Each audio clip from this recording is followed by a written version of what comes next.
So we're moving on now from depression, which is the experience of loss, to talk about the phenomenon of anxiety, fear, which of course is the anticipation of loss and threat.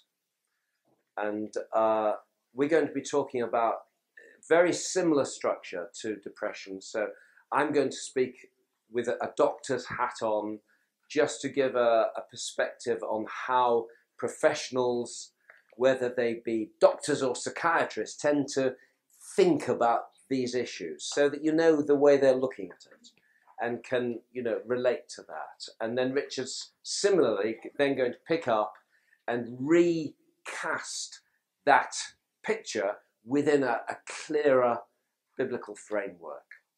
And that's the model once again. So today we do the more secular approach, so we know what's going on in the world. And just recapping on what we said yesterday, is everyone okay? Can you see it? All right, can you see it okay? Yeah? Sorry, I thought you meant you couldn't see it. Is it all right? Am I in the right place? Yeah? Okay. What we don't want to be doing, and you hear some people say this, how do I relate my faith to my secular work, you see? And this is just building even further on what Richard was saying earlier.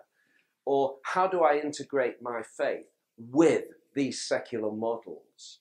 And I think that's a model we want to avoid.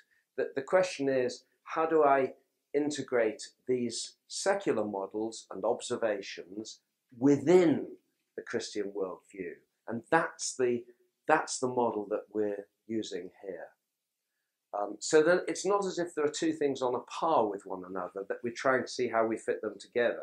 It's not integrating in that sense. It's integrating within, or building on, the foundation of our basic Christian worldview. So let's look at anxiety now. And anxiety is a natural response to feeling threatened or unsafe. And once again, just a reminder, all these slides are or will be this afternoon up there on glynharrison.com. It's very humbly called glynharrison.com.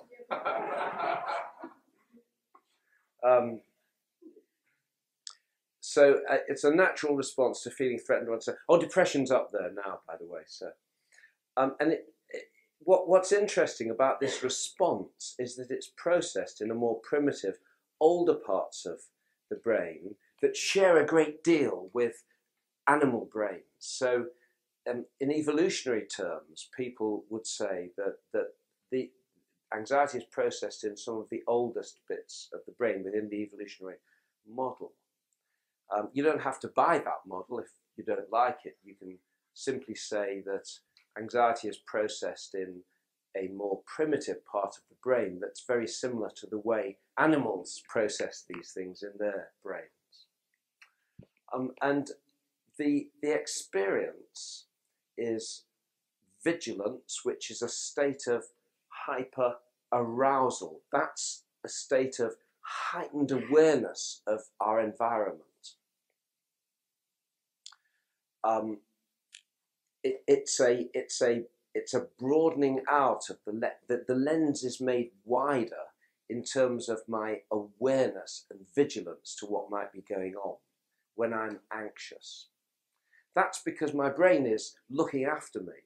It's saying the world is a dangerous place. We are now in a situation of potential threat.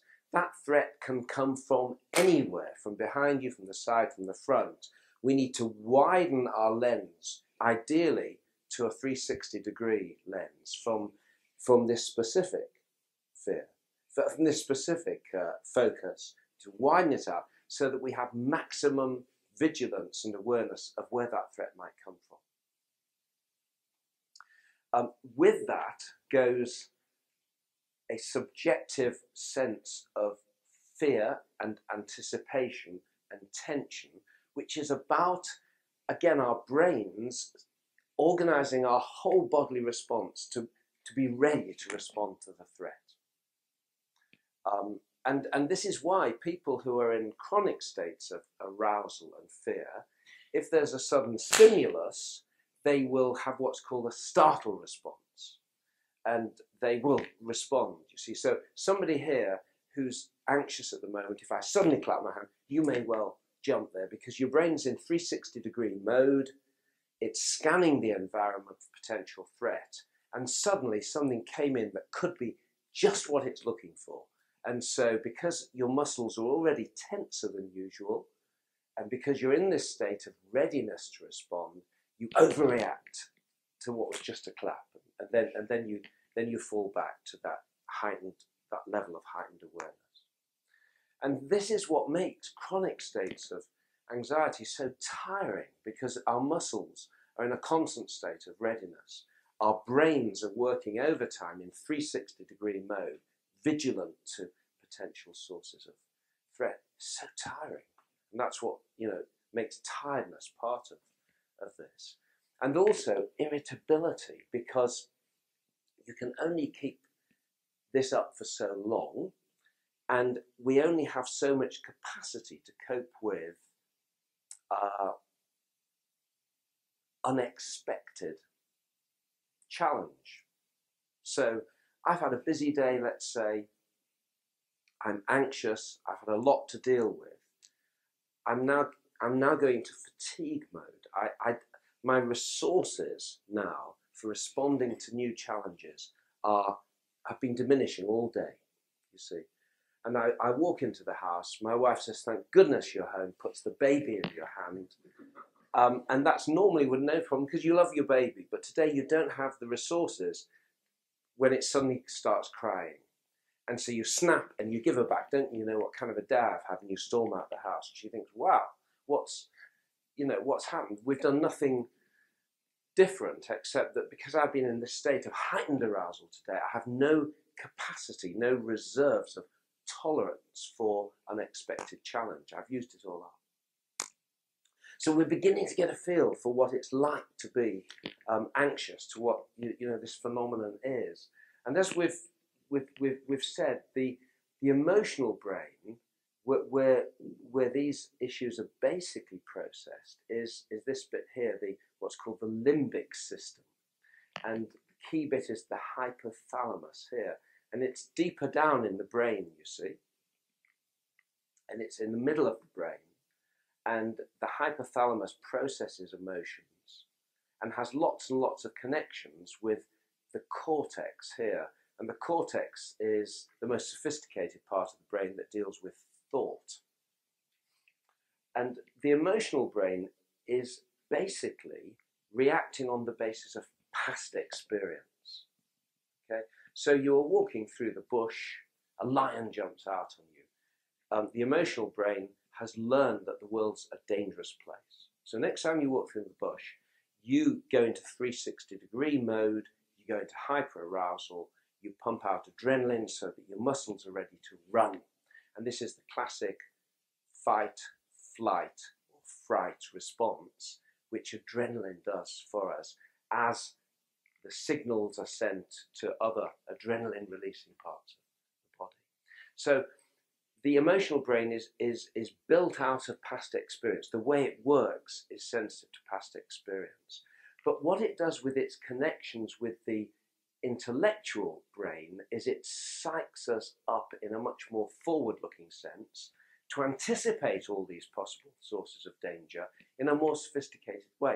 Because we're thinking creatures, we can work out that if you're going through the bush and last time it was a lion that jumped out on you, maybe there are other animals around here which are just as dangerous.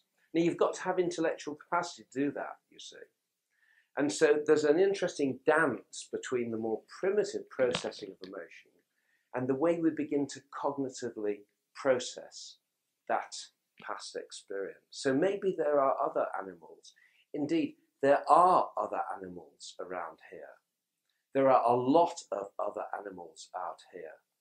The likelihood of my getting jumped on is really quite large if I think about it. And you can see processes of cognitive catastrophizing begin to kick into place as our intellectual brain mishandles some of that basic information. So there's an interesting dance goes on between the forward-looking part of the brain, which is anticipating, scanning. The forward-looking part of the brain wants to do a really good job for us, you see. It wants to tell us that, yeah, there are lions, but there are also tigers. And there are also hyenas. You haven't seen a hyena, I know, but your mother told you about it. They look like this. You can represent it in your mind. So it's an interesting alliance between this older and this newer part of the brain. So anxiety, basically, if we let's unpick it a bit more, this experience. We talk about solvable anxiety or free-floating anxiety. Solvable anxiety is the sort of everyday response to, I get here, discover that I haven't got my little connector here, we've got 2 minutes to which we kick off, everybody's waiting to start the recording, it's all very anxious, so I have to go looking for one and come back, but now it's solved, so we're all happy. And that's, classic. But then there's something called free-floating anxiety, which in many ways, free-floating anxiety is being driven by the forward-looking parts of the brain, which are saying, that happened in the past. What might happen in the future? And free-floating anxiety is about threat management by cognitive activity. Worrying is trying to manage threats by anticipating all the possible ways and the directions from which they might come. So you worry. And you think that if I can just line them up in my mind, all the possible ways in which threat comes, then at least I'll be ready, you see. And so you get 7 or 8 sources of threat, but hey, there might be more. That needs to keep thinking. And so worry is based in the cognitive forward-looking part of the brain that's trying to help us. And that's where the phenomenon of worry comes from. Then there's the subjective sense of fear, which is basically an emotion, and it's a painful emotion. And if it were a pleasurable emotion, it wouldn't be any use, would it? If you're going through and a lion jumps out at you, and you've been having a pleasurable anticipation of that, you're no. So fear is it's a great servant of our safety.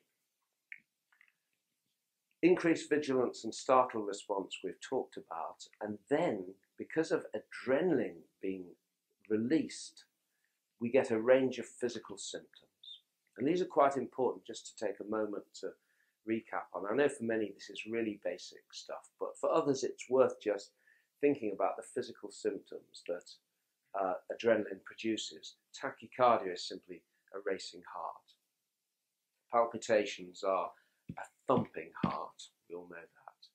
Chronic hyperventilation, though, is a real issue, because if we're in a state of free-floating anxiety and we've got higher adrenaline levels, and also another hormone called cortisol tends to get pumped out as we go into chronic anxiety.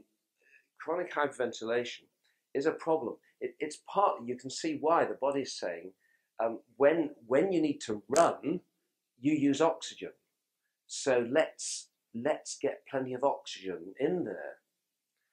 But actually, hyperventilation isn't good for us because it over-oxygenates the body.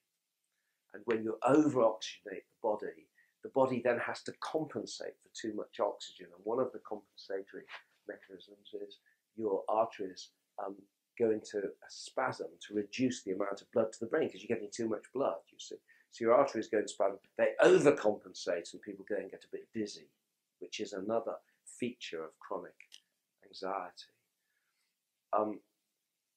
Dry mouth and stomach churning are all features. And there are others too, diarrhea, all ways in which we respond physically to anxiety. We'll skip that. So what we've done now is we've tried to map out the phenomenon of anxiety in human beings in simple terms. But let's now look at when doctors and when professionals start getting interested in it as a disorder. And you remember yesterday we said that there are no neat dividing lines between everyday stress and the difficulties of life that we all negotiate and when something becomes a disorder. And Richard mentioned the Diagnostic and Statistical Manual, version 5, the DSM-5, that's just been released. Don't be deceived by these manuals. They create a precision. They create an impression of precision, and precision creates an impression of professionalism and knowledge.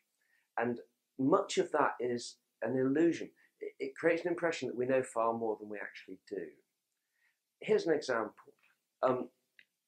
You know, I think Richard said you've got to have had depression. One of the criteria is for 2 weeks, you see. So what about if you've had depression for, you know, for 13 days? Are you not depressed yet?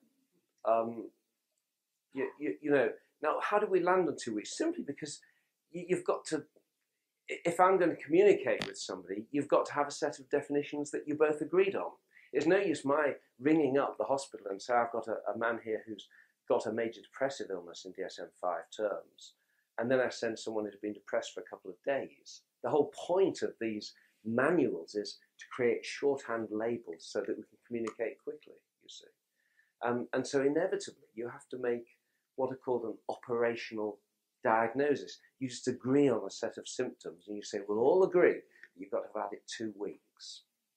And that sort of fits. It fits reality in a number of ways. You know, if you've had it 2 weeks, the likelihood is it is going to go on then after that. So there's sort of a fit with reality.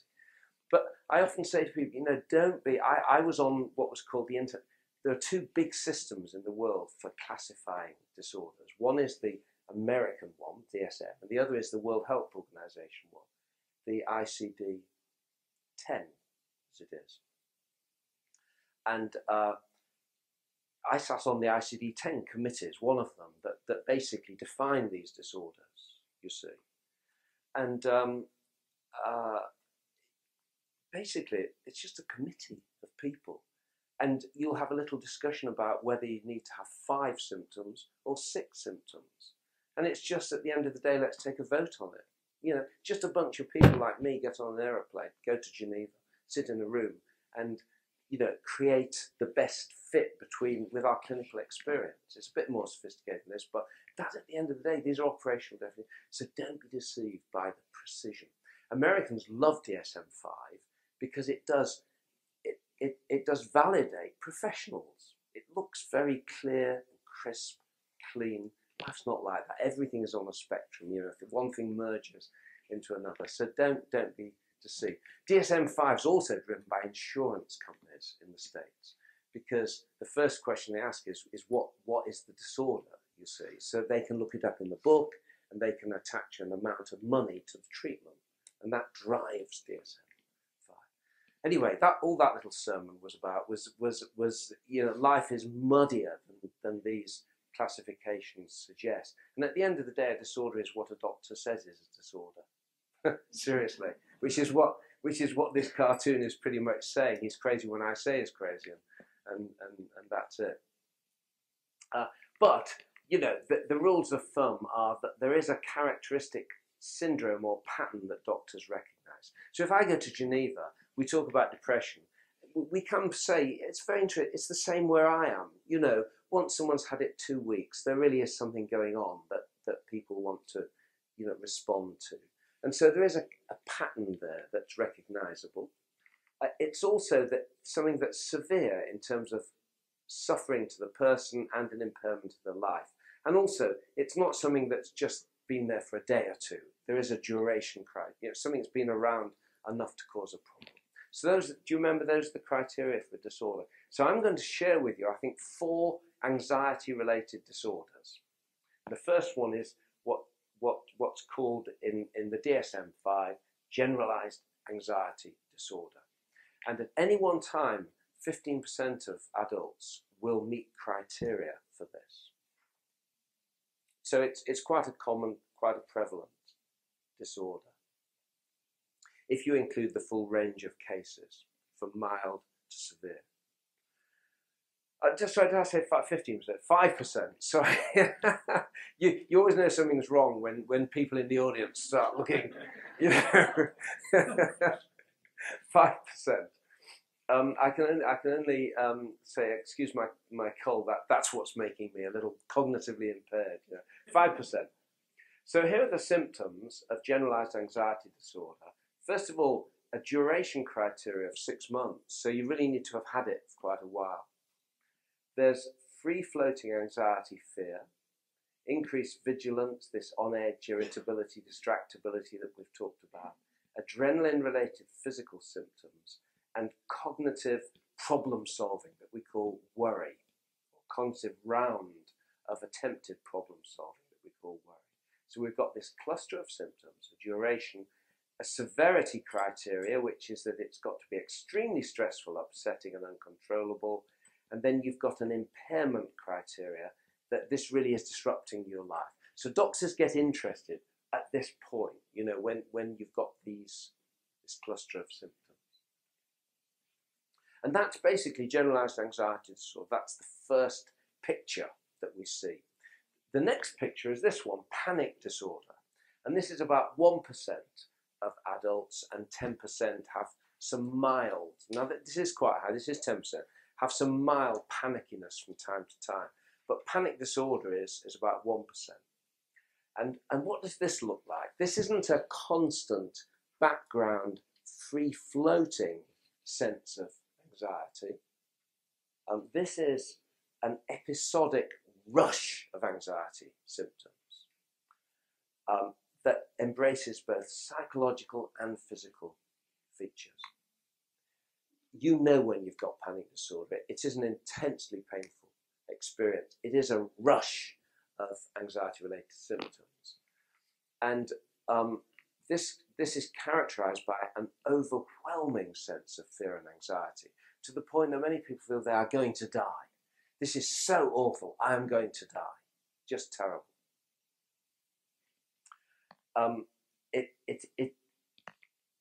It has a full house nearly of acute adrenaline-related physical symptoms. All the ones we talked about here, generalized anxiety disorder, and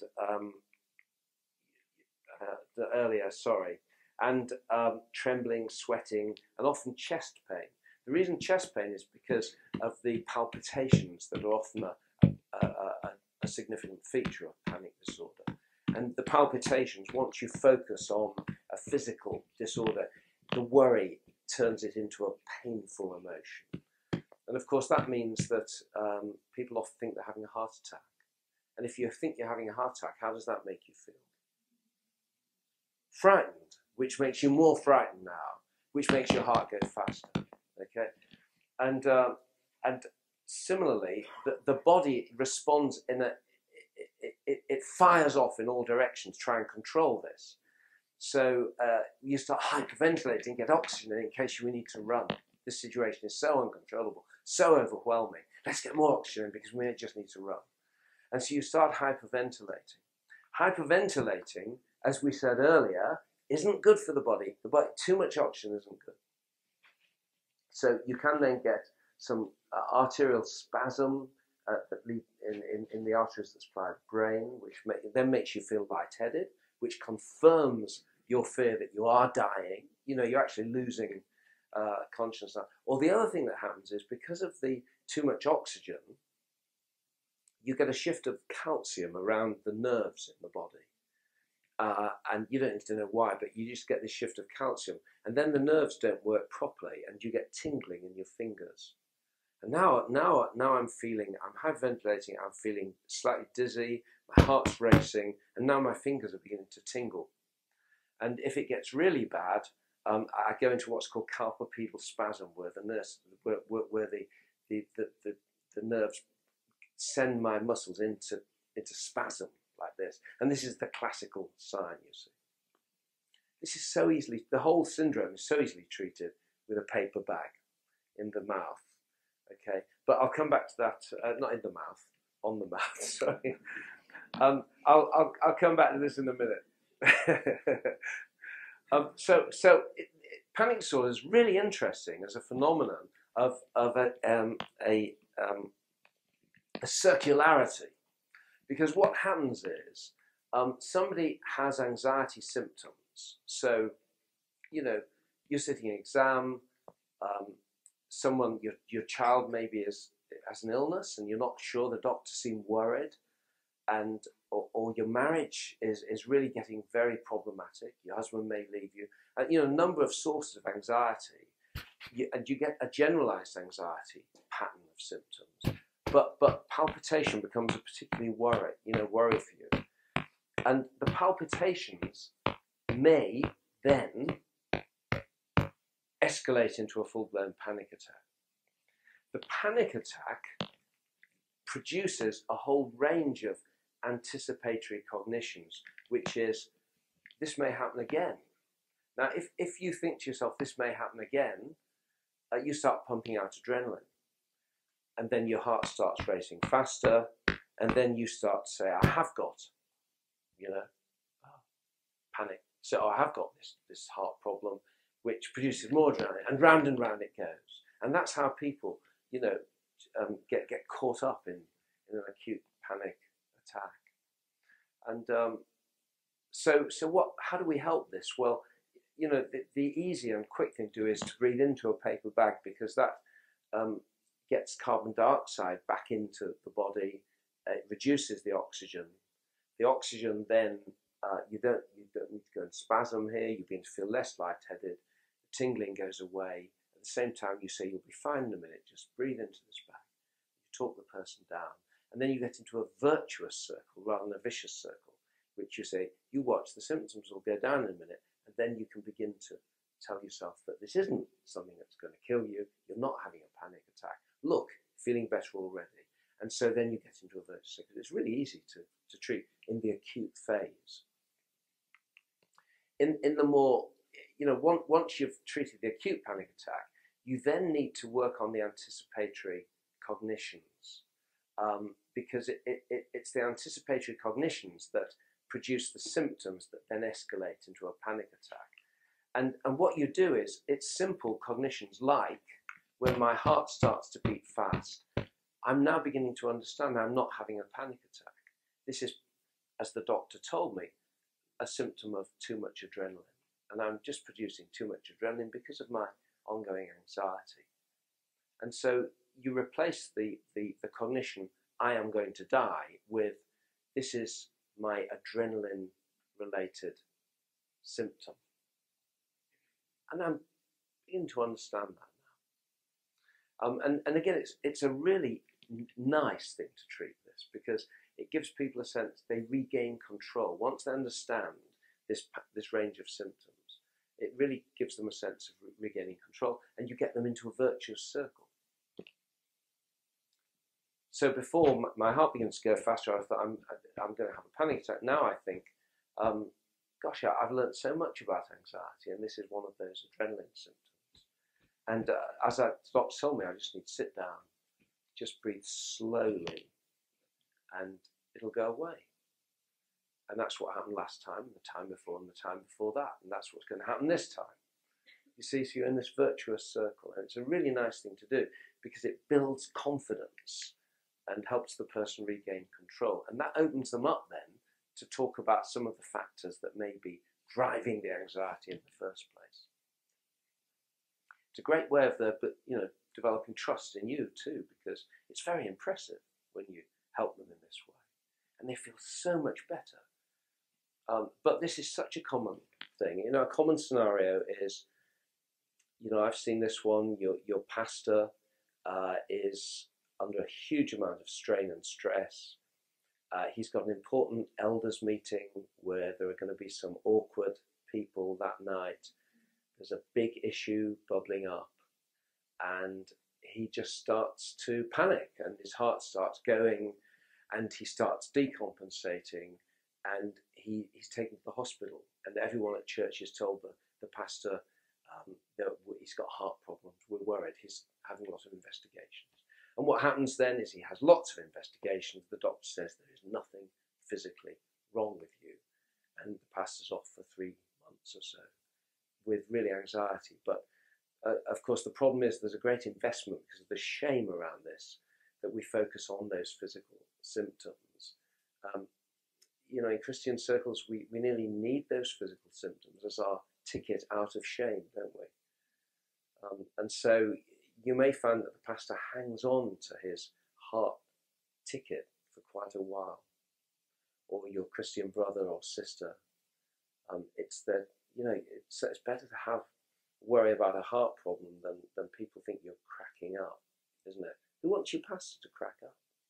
In fact, I met a guy recently, and I'd say he just had a moderate depression. He needed 3 or 4 weeks off work. A really competent pastor. And he opened his heart to people and he said, you know, it's been a period of stress and I do need to have this 3-4 weeks off. Is that okay? And they convened a church meeting and sacked him. You know, and that is a reality behind the fear of the shame issue, that many of our churches just don't understand this. So one of the advantages of teaching your people, we were talking earlier about, you know, how in our preaching it's about preaching is pastoring the heart, isn't it, from the pulpit? And one of the payoffs of teaching your people about these things is when you get it, maybe they won't sack you. You know, maybe they'll be a little more appreciative that you've helped them. But you grow a culture of appreciation in your congregation, that we're broken in different ways and we need to be relationally alongside one another. Anyway, I mention that because I've seen this a few times in pastors, panic attacks and worry that you've got a heart problem. Then you've got phobic disorders, and including mild phobias. You know, lots of people have mild phobias. Up to 15% of people will be able to describe something that provokes intense fear in them. This is an overwhelming need to avoid a source of anxiety.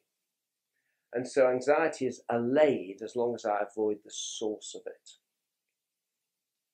And there are 2 types, simple phobia and complex phobia. Simple phobias are specific to particular objects. Spiders, you know, is a common one. Complex phobias are fear of particular situations that are more complex, like shopping malls or crowds. Or social phobia is a complex phobia in which I'm phobic of being the subject of scrutiny socially. Those are the 2 types of phobia. So if you think about some of these prevalence rates, if you're looking out across your congregation, there are going to be people with phobias. There'll be 1 or 2 with panic attacks. There'll be quite a few with this chronic tension, generalized anxiety disorder. Another one is the 4th one is post-traumatic stress disorder. And there's been lots of interest in this recently, hasn't there? Because this is a syndrome that follows acutely stressful and threatening situations of a disproportionate nature, you know, a terrifying nature where there is real threat to life and limb. And this military combat, terrorist attacks, natural disasters, witnessing very violent incidents, violent personal assaults, road traffic accidents. And about, you know, within about 1 month, people involved in these things, up to about 30% will describe the following pattern of symptoms. And here it is. Post-traumatic stress disorder, reliving experiences are at the heart of this syndrome. So it's a reenacting what you've gone through. And it's usually in the form of what are called flashbacks, which are acute visual or mental reliving of that incident. And you have a response in your own self, which mirrors how you felt at the time. So it is as if you're going through it, as if you're seeing it, or as if you're feeling those feelings all over again. There's a lot of misunderstanding about flashbacks. I've seen an awful lot of these people over the years. And there's a big industry now around car accidents, whereby if you have a car accident, solicitors will try to get basically your money by getting you to sue the insurance company for post-traumatic stress disorder. So it's quite common now to send people who've been in accidents a little checklist. Do you have flashbacks? Tick. Is your sleep impaired? Tick. You see, and you know, money. We all like to get a 5,000 quid. You know, flashbacks. Yeah, you know, those memories are pretty painful that I have of that incident. And you know, my sleep's, you know, not quite what it was. And before you know where you are, you're seeing a specialist to see whether you've got the diagnosis. And I saw quite a few of these cases, and I just wasn't convinced. You know, there are lots of people. What they call flashbacks are simply memories. They've just got a slightly unpleasant memory. They're not got this acute reliving that we're really talking about here. This is a painful characteristic feature, and you should discriminate from just a painful memory of what happened. The point is too that it's a flashback because it's resisted. You're not courting, you're not seeking this experience. It flashes into your mind unsolicited, unwanted, and actually resisted. Often associated with a sort of free-floating guilt feeling. And then, because this is an unwanted experience, it's associated with avoiding anything that cues the original memory. So if the accident happened at a certain crossroads, I've seen lots of people will drive around another part of town to avoid that area, because when they go to the area, it cues their memory, which provokes a flashback, and they just don't want to think about it. So you do have this emotional numbing as well, which links to this, because what's happening is the person is closing down. This is such an emotionally disturbing experience. They close down emotionally to try and distance themselves from it.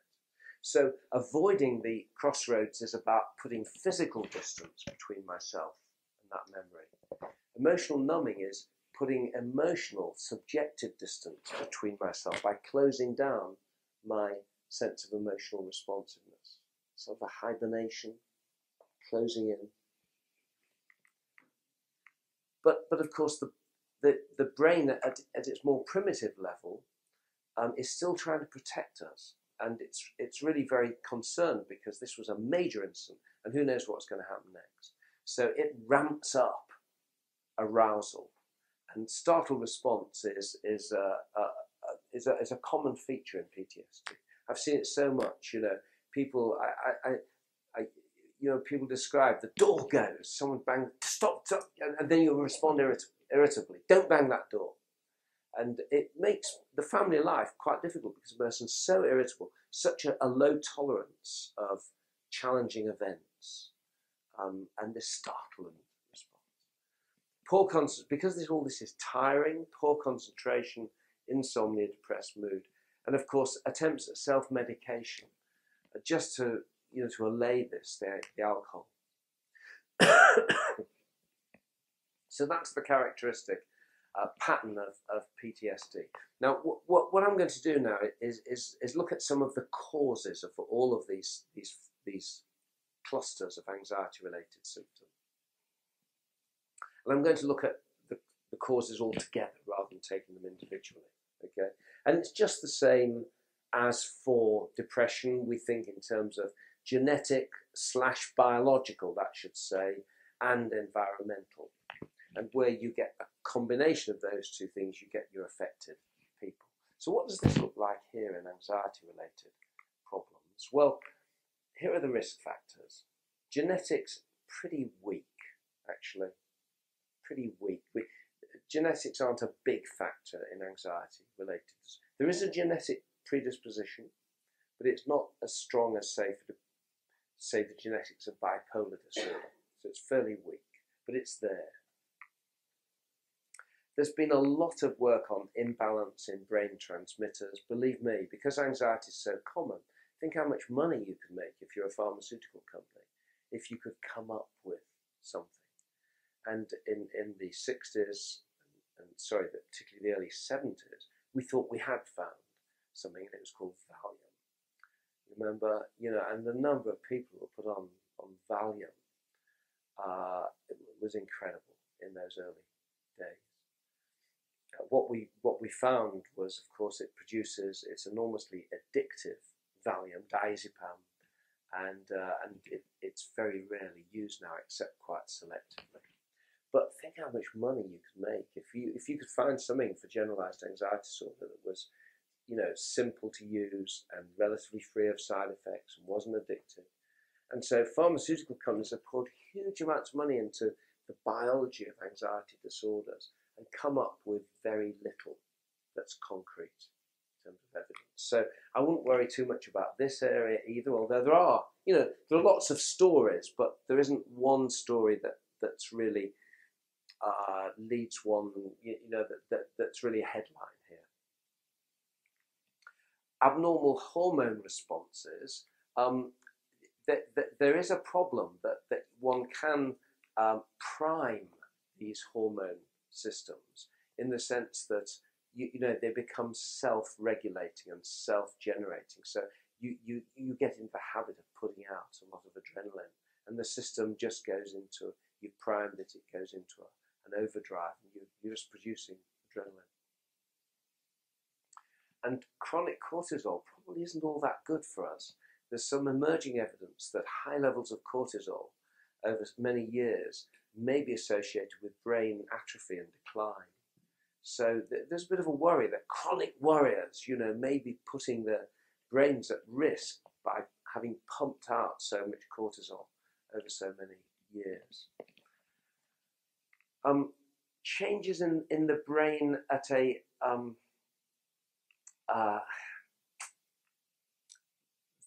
that are observable on brain imaging.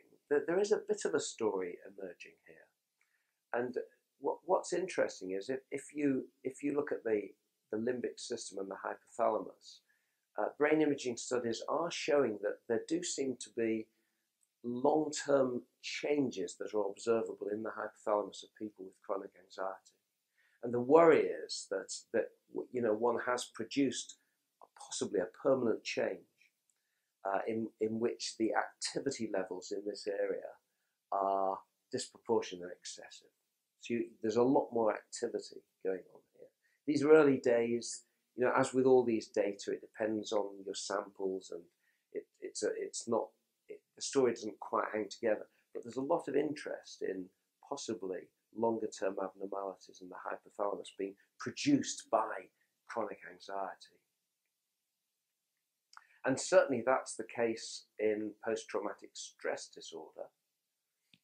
And we're even beginning to wonder whether early childhood abuse, anxious parenting, as well as trauma and adversity that produces PTSD, that whether they don't actually prime the brain in this way to be more anxious, responsive, chronically anxious. So again, this is early work, but there is some emerging evidence that children who've suffered abuse may have this longer-term hypothalamic overreactivity. But of course, current adversity is one of the key risk factors, threat loss. And then thinking styles, which we'll come on to in a moment, but thinking styles which are, you know, cognitive therapists are hugely helpful in spotting anxiety-generating thinking styles. Can any of you throw me one or two typical anxiety-generating thinking styles? Yeah, so catastrophizing is, you know, one thing leads on to another, doesn't it, in life? You know, it's that kind of irrational thinking, but you can see how it had its origins in something that's potentially protective. As I said right at the beginning, a lion jumps out on you. Maybe they look like lions. Maybe tigers are just as dangerous, or other animals. So it's grown out of something that is rational and protective, but it's got out of control to the extent that everything is now a threat. And you begin to anticipate that it's all going to go wrong. And catastrophizing is a really common cognitive dysfunction that people with anxiety have. And unpicking it can be really a revelation for people as you help them see how this thought process is causing so much fear and anxiety for them. Yes? Exactly, and then it becomes a self-fulfilling prophecy, because if you think one bad thing leads to the next, this is all going to spin out of control. I am going to end up in, lose my job, lose my home, my family will leave me. You know, if you think all of those things, how does the body respond? You produce adrenaline. Adrenaline produces symptoms, which then confirm that you are spinning out of control. And so, as we say, that's what makes panic disorder a nice model for what you can do, because you treat the short-term symptoms, but then you help the person understand how their thoughts actually do affect their body. Any other sort of anxiety-producing cognitions you can think of? Something called confirmation bias, which is, there's a lot of psychological work on this thing called confirmation bias, which is, at its simple level, you know, the disposition we have as fallen human beings to have known how things work out all along. Have you ever talked to someone and you say, and you share something with them and they say, quite, yes, they knew that all along, you know. Of course, that's the other thing these people say, of course, yes, of course. And you thought you're showing something really interesting, you know, of course, you know. And that's there in all our hearts in some ways. We want to be on the right side of the angel. We want to have known that. And a nice experiment, if you take a group of people like us and put that divided down the middle, put this half in a room next door, and I come in with a clipboard and a white coat, and I say, I'd like to just do one or two simple tests with you. The first is this.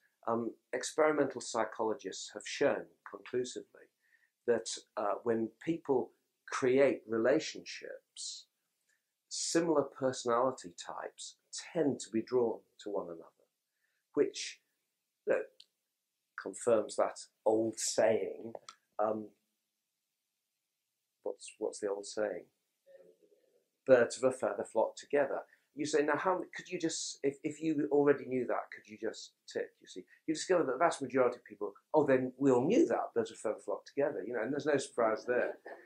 But if we take this half and we put you in the room next door and I come in and say, modern experimental psychology has shown that in relational pairing, opposite personality types, once you've classified personality, tend to go together, which all goes to share that old saying, opposites attract. How many people knew that? You would all have known that as well, you see. So the confirmation bias is a powerful feature of fallen mental life in which we want our fantasies, our own view of the world to have been true. And so we filter into our understanding of the world those things we want to see and that confirm our own biases. And that can work in an anxiety-provoking way. Once you become anxious, you see the fulfillment of your most frightening prophecies, you know, and that then can add to catastrophizing. On you go. Other cognitions, they'll get you in the end is another one. Or they're all out to, it links with paranoid ideation. You know, they're all out to get you. All of them. They'll all get you in the end. You know, that's another, and you'd be surprised how something like that is just under the surface of many people's thinking. And it's helpful to, in cognitive therapy, to bring it out and say, let's challenge that now objectively and look at what truth there is in that. It can be unfortunate when it turns out it is pretty true in someone's life and they're all out to get you and the congregation does want to vote you out and so on, you know. So it's about bringing rationality to the situation. Okay, so what are the common psychiatric and psychological approaches to these kinds of syndromes, these four syndromes? Medication. Doctors love medication, you see. And there are basically three types that are used. There are anxiolytics, which are like diazepam, and they're still used, some of these, but they're used in the short term. And really it's a suable thing if a doctor leaves you on anxiolytics long term because they're so addictive. And so doctors tend now to be quite twitchy about, certainly in England, about prescribing anxiolytics. But let's keep a proportion. You know, if someone is very, very anxious and incapacitated, it can be, it can be a reasonable thing to do to give them a very short course of an anxiolytic treatment. Antidepressants are also anxiolytic in general. Not all, but some are really quite anxiolytic, like thiopin. And the advantage of antidepressants is they're much less addictive, so you can use them for a little longer. And then beta blockers. What beta blockers do is they block the effects of adrenaline.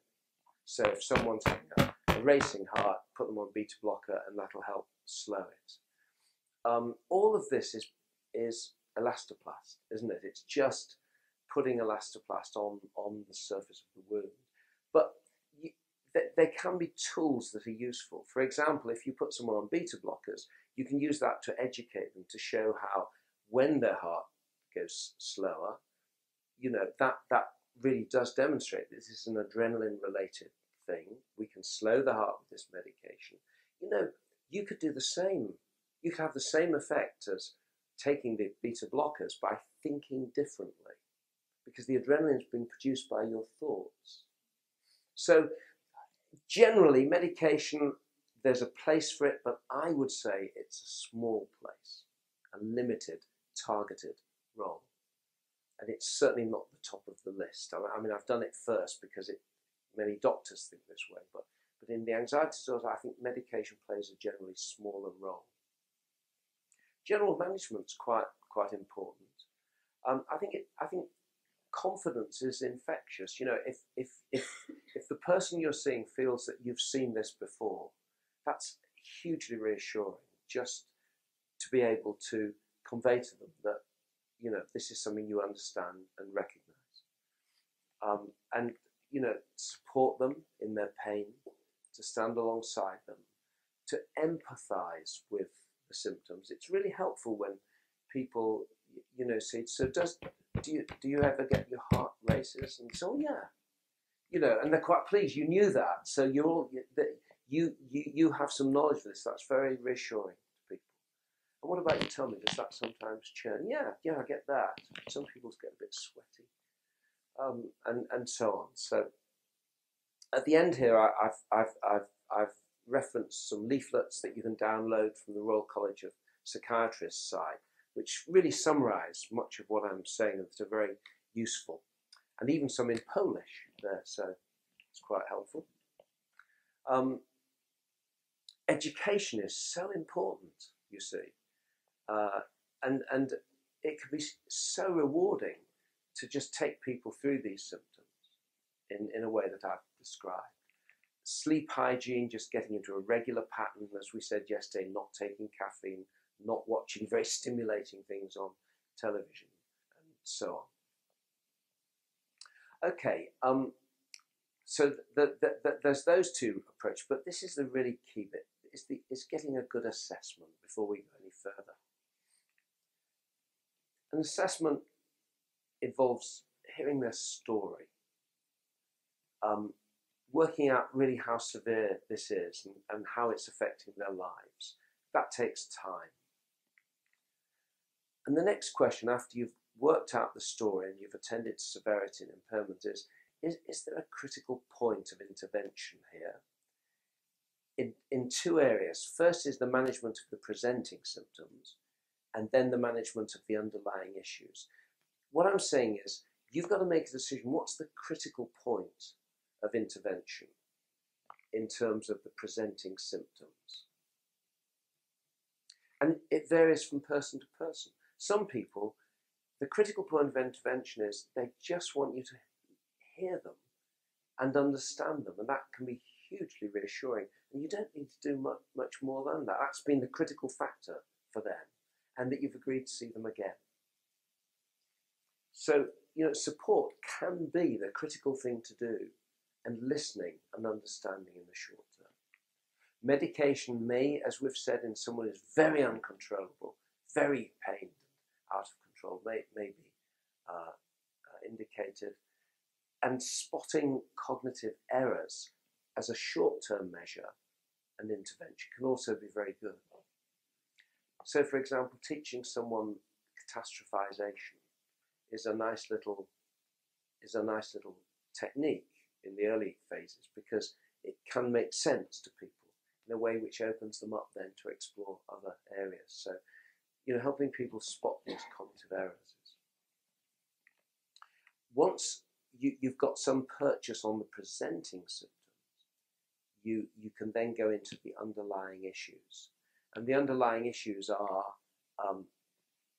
can be explored in terms of interpersonal relationship issues, or it can be explored in a more cognitive framework in terms of long-term thinking habits which are maladaptive or anxiety generating for this person. The question is, would adoption be one of these sort of adverse early events? And the answer to that is, is no, in any general sense. Adoption, you can't say adoption causes this, but there are always circumstances around events which may, produce longer term anxiety related things. So adoption itself isn't the issue. It may be, how the adoption was handled, how the person sees it, how the process of discovering you're adopted, or how that's handled by the parents. It's the context of the adoption that matters rather than the adoption itself. Yeah. And as you know, attachment problems. So if you disrupt attachment, and what happens, a baby develops attachment to the mother or the primary caregiver between about 12 and 18 months. And there's a lot of quite nice work now following through children to show that, being able to attach emotionally to the primary caregiver is important for subsequent psychological health and good relationships. It creates a security in the person, which enables them to make secure predictions about the world.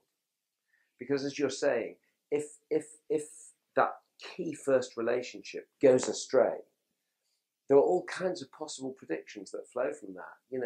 That the world's an insecure place. People show you love and then they disappear. It's highly unpredictable, the world. There's nothing secure about it. So you can see how it can generate anxiety. Everybody's different, all contexts are different. And there's, one shouldn't take this possibility that there are longer term brain changes to create pessimism. Remember, the brain itself isn't fixed and solid, that you can work, the brain itself can recover. And there isn't enough work on this at the moment. But what I can tell you is we know enough about the brain for you not to allow these early findings, for you not to allow that to label a kid or to create disproportionate fear. Particularly because someone's adopted, maybe. You say, now I understand what's happened. They're adopted, they've got these chronic brain changes, and that explains everything, so the outlook's pretty grim. Don't get drawn into that pessimism when you see brain changes. There's still lots to play for. I think Richard made a point earlier, that the brain changes both ways, for work, for ill, and for better. And we talked about renewing our brains. So there's lots one can do to rebuild. But there's no doubt about it. Attachment losses and attachment disruption does and can create some real long-term issues for people that you've just got to work with and